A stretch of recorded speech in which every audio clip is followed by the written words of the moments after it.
Hey there! Today we're tackling a common problem that many our users face when working with the which.min function inside a dplyr pipe. Picture this. You have a data frame with some missing values, and you want to find the minimum value in each row along with a variable that contains that minimum. You try to use which.min directly in the pipe, but hit a roadblock. Frustrating, right? Now, let's dive into the solution. One way to handle this is to first store the results in a list using the list function within the mutate step.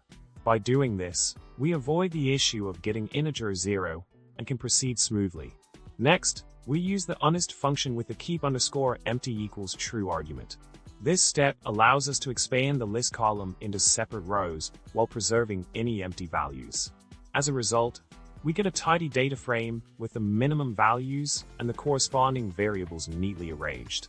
Continuing on, the resulting data frame now shows the minimum value in each row alongside the variable that contains that minimum. By following these steps, we've efficiently resolved the initial problem of extracting the variable with the minimum value using which.min within a dplyr pipe. Isn't it amazing how a simple adjustment can make such a difference in your workflow?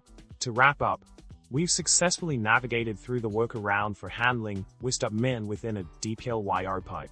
Remember, when faced with challenges in your code, there's always a way to find a solution that fits your needs. So keep exploring, keep coding, and until next time, happy data wrangling. Don't forget to like, subscribe, and drop a comment below. Your support means the world to me.